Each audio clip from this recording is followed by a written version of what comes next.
अस्सलाम वालेकुम, welcome to my channel. उम्मीद है कि आप सब अपने अपने घरों में खैर आफियत से होंगे और अल्लाह का शुक्र है मैं भी बिल्कुल ठीक ठाक हूँ। तो जनाब आज था संडे का दिन और थोड़ी सी स्पेशल कुकिंग हो जाती है संडे के दिन क्योंकि छुट्टी का दिन होता है, सब लोग घर में होते हैं।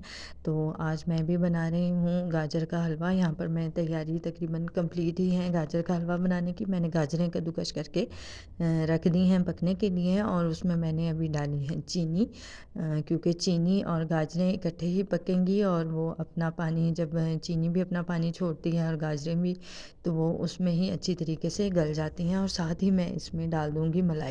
अब अगर हमारे पास देसी घी नहीं है तो इसमें ऐसा कोई मसला नहीं है कि हम गाजर का हलवा नहीं बना सकते। अगर आपके पास दूध की मलाई आपने इकट्ठी करके रखी हुई है तो वो भी आप डाल सकते हैं। वो भी बिल्कुल इसी तरीके का टेस्ट आता है जैसे आपने देसी घी में ही गाजर का हलवा बनाया है। और यहाँ पर मैं थोड़ा-सा दूध भी शामिल करूँगी क्योंकि गाजरें जो हैं, वैसे तो मौसम अब जा रहा है गाजरों का, इसलिए गाजरें थोड़ी-सी खुश्क हो गई हैं और ये मेरे पास जो रखी हुई थी ये 2-3 दिन पुरानी हो चुकी थी गाजरें। तो मैंने इसमें थोड़ा-सा दूध इसलिए डाला ताकि क्योंकि ये थोड़ी खुश्क लग रही थी मुझे और बहुत ज़्यादा इन्होंने पानी रिलीज़ नहीं किया था अपना, इसलिए मैंने इसमें थोड़ा दूध भी डाल दिया ताकि ये अच्छी तरीके से गल जाएँ और नरम हो जाएँ। तो यहाँ पर ये देखें इन्होंने थोड़ी-सी भाप में ये नरम हो गई हैं और साथ ही मलाई और दूध और चीनी उसके साथ ये अच्छी तरह से पक रही हैं। अब बस इसको चला के अच्छी तरह से मिक्स कर देना है क्योंकि जब आप कद्दूकस करके डालते हैं तो उस वक्त तो बहुत ऊंची होती है, भरी हुई होती है हांडी, लेकिन बाद में ये बिल्कुल नीचे चली जाती हैं गाजरें जब ये गल जाती हैं और पक जाती हैं। अब यहाँ पर अच्छी तरीके से गाजरें पक चुकी थी और नरम हो चुकी थी और बिल्कुल भुनाई पे आ गई थी और मैंने इसमें घी भी डाल दिया था और भून रही थी। अब मैं इस गाजर के हलवे को तो साथ में यहाँ पर मैंने सूखा दूध भी ऐड कर दिया एवरीडे का और थोड़े से मेरे पास बादाम रखे हुए थे वो भी मैंने डाल दिए हैं। जो मेरे पास घर में चीज़ें थी मैंने बस वही यूज़ करके आज हलवा बनाया। कोई ख़ास एहतमाम नहीं किया कि मैं बाज़ार से खोया वगैरह मंगवाऊँ। तो ये एवरीडे जो है ये जब हम डालते हैं तो ये बिल्कुल इसका खोए वाला टेस्ट आ जाता है। तो इसलिए मैंने पकने के दौरान भी एवरीडे डाला और अब ये पकने के बाद भी एवरीडे डाल के मैं हल्का हल्का सा ऊपर से मिक्स कर दूँगी। तो ये बिल्कुल इसी तरीके का हो जाएगा जैसे हमने इसमें खोया डाला हुआ है। तो कोई ज़रूरी नहीं है कि अगर हमारे पास खोया नहीं है और देसी घी नहीं है तो हम इस तरह की कोई चीज़ नहीं बना सकते। आपके पास घर में जो भी चीज़ें अवेलेबल हैं आप आराम से उससे अपना ज़हन इस्तेमाल करते हुए अपनी डिश तैयार कर सकते हैं, वो भी उतना ही मज़ा देती है। तो बस यहाँ पर मेरा हलवा तैयार हो गया था और यहाँ पर मैं अब तैयारी कर रही थी शामी कबाब बनाने के लिए। और मैंने दाल रख दी थी, दाल पहले से भिगोई हुई थी। अब मैंने दाल रख दी थी और उसमें मैं डाल दूँगी नमक, पिसी हुई सुरख मिर्चें, कुटी हुई सुरख मिर्चें, लहसुन अदरक और हरी मिर्चें डाल दूँगी। गरम मसाला मैं यहाँ पर साबुत इसमें नहीं डालूँगी क्योंकि मेरे घर में साबुत गरम मसाला इतना पसंद नहीं करते और फिर पीसते हुए थोड़ा-सा दाल के साथ जब गरम मसाले को पीसते हैं तो थोड़ा-सा मुश्किल होता है। तो जब मैं दाल को पीस लूँगी और उसमें हरा धनिया वगैरह मिलाऊँगी तो उस वक्त मैं इसमें पिसा हुआ गरम मसाला भी डाल दूँगी। उससे भी बड़ी अच्छी खुशबू आ जाती है और किसी को प्रॉब्लम भी नहीं होती खाते हुए। बस मैं यहाँ पर सारी चीज़ें डाल के और दाल को पकने के लिए रख दूँगी। चिकन भी मैं साथ ही डाल दूँगी और जब मैं चिकन मंगवाती हूँ तो उसमें फिर ये होता है कि जो हड्डी वाला चिकन होता है बाज़ औक़ात वो बच जाता है, तो मैं वो चिकन डाल देती हूँ उसमें। फिर ऐसे करती हूँ मैं कि जब वो दाल के साथ गल जाता है तो हड्डियाँ निकाल के मैं फेंक देती हूँ और बाकी चिकन की बोटियों को मैं दाल के साथ ही पीस लेती हूँ। तो बड़े अच्छे तरीके से शामी कबाब तैयार हो जाते हैं और जो हड्डी वाला गोश्त है वो भी यूज़ हो जाता है इस तरह से। यहाँ पर मैं हरा धनिया बारीक बारीक काट रही हूँ क्योंकि मैंने चटनी भी बनानी है रायते के लिए और शामी कबाबों में भी मैंने हरे धनिया का यूज़ करना है। तो मैंने कहा मैं इकट्ठा ही काट के रख लूँ और साथ साथ बर्तन भी मैं धो रही थी क्योंकि जब इस तरह कोई ज़्यादा कुकिंग कर रहे हो तो फिर ऐसा होता है कि बर्तन भी साथ साथ ही धोता रहे इंसान, तो ईज़ी रहता है। और यहाँ पर हमारा शामी कबाब के लिए जो दाल का मिक्सचर है वो भी तैयार हो गया है। बस अब थोड़ी सी दाल में कसर बाकी है, इसलिए मैं थोड़ा सा पानी डाल के इसको दम पे रख दूँगी थोड़ी देर के लिए। इतनी देर में मैं हरे मसाले की चटनी बना लूँगी जो कि रायते के लिए यूज़ होगी। चटनी के लिए मैंने लिया है सिर्फ हरा धनिया, हरी मिर्चें, सफ़ेद ज़ीरा और एक छोटा सा टमाटर मैंने डाला है और एक लहसुन का जवा डाला है। बस अब मैं इसको अच्छी तरह थोड़ा सा पानी डाल के पीस लूँगी और ये चटनी रेडी हो जाएगी। तो रायते के लिए चटनी बिल्कुल बेस्ट रहती है। आप वैसे भी रोटी के साथ खाना खाते हुए इसको इस्तेमाल करेंगे, बहुत ही अच्छी लगती है। बहुत ज़्यादा चीज़ें मैं नहीं डालती, बस यही 3-4 चीज़ों की चटनी बनाती हूँ। इसकी खुशबू बहुत मज़ेदार आती है।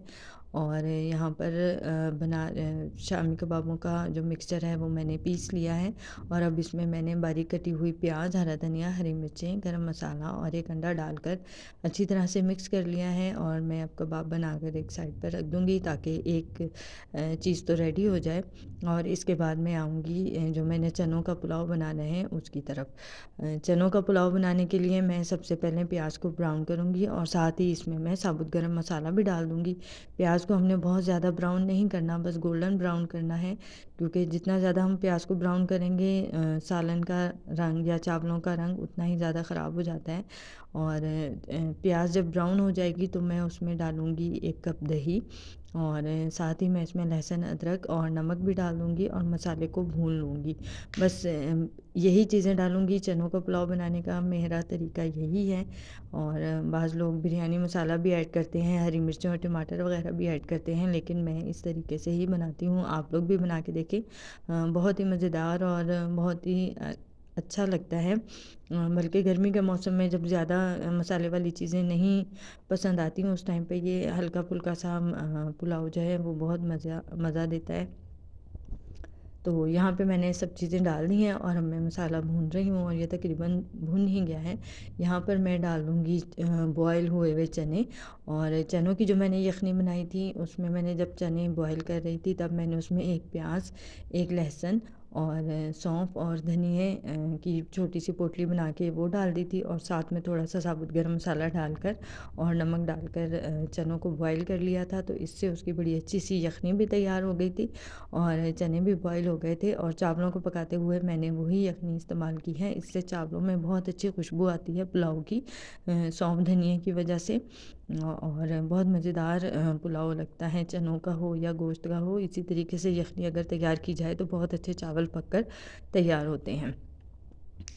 और ये देखिए अब चावलों में बॉयल आ गया है और इन्होंने पकना शुरू कर दिया है। यहाँ पर मैं सेला चावल इस्तेमाल कर रही हूँ और सेला चावलों को इस्तेमाल करने का एक बहुत ही अच्छा तरीका ये है कि आप इसको ढाँप कर पकाएँ। जितना आप इसको ढाँप कर पकाएँगे उतनी जल्दी ही ये चावल पकेंगे और उतने ही ज़्यादा फूलेंगे। बस अब मैंने चावलों को दम पर रख दिया है और यहाँ पर मैंने रायता भी तैयार कर लिया है। जो चटनी मैंने बनाई थी वो दही में मिक्स। बस अब रायता भी रेडी हो गया है और अब यहाँ पर मैं शामी कबाब भी फ्राई कर लूँगी। उसके लिए मैंने तवा रख दिया है गरम होने के लिए और अंडा फेंटूँगी, क्योंकि मैं शामी कबाब जो हैं वो अंडा लगाए बगैर फ्राई नहीं करती। मुझे पता नहीं क्यों ऐसा लगता है कि अगर मैं अंडा नहीं लगाऊंगी तो शामी कबाब टूट जाएगा, इसलिए मैं हमेशा, बेशक मैंने अंडा बीच में भी डाला है मिक्सचर में, लेकिन मैं अंडा लगाकर ही शामी कबाब को फ्राई करती हूँ। बहुत अच्छी खुशबू आती है और बहुत अच्छे फ्राई हो जाते हैं और टूटते भी नहीं हैं। और ये बस अब मैं इकट्ठे ही फ्राई करके रख लूँगी, क्योंकि बार बार फ्राई करने से मेरी एक तरह से जान जाती है। तो मैं इकट्ठे ही फ्राई कर लूँगी, जिसने जब खाना होगा तो वो निकाल के गरम करके खा लेंगे। ये देखें अंडा लगा के फ्राई कर रही हूँ मैं, तो ये बहुत अच्छा सा कलर भी आ रहा है उसके ऊपर और बहुत अच्छे से फ्राई भी हो रहे हैं, टूट नहीं रहे हैं। बस अब ये दरमियानी सी आंच पे आपने इसको फ्राई करना है, तेज़ आंच पे नहीं करना, क्योंकि अगर तेज़ आंच पे करेंगे तो ये एकदम से जल जाएंगे और इनका रंग बिल्कुल ख़राब हो जाएगा। चनों के पुलाव के साथ या मटर पुलाव हो जाए या गोश्त का भी इवन पुलाव हो तो शामी कबाब बहुत मज़ा देते हैं। एक तरह से जोड़ है ये चावलों का, पुलाव का और शामी कबाब का, साथ में रायता हो, सलाद हो, तो ये बहुत अच्छे लगते हैं।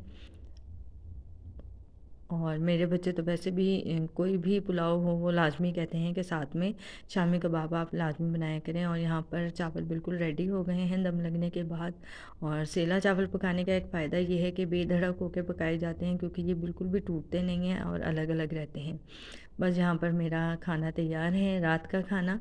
और उम्मीद है कि आपको मेरी आज की वीडियो पसंद आई होगी और रेसिपीज़ भी कुछ समझ में तो ज़रूर आई होंगी। तो आपने फ़ीडबैक ज़रूर देना है।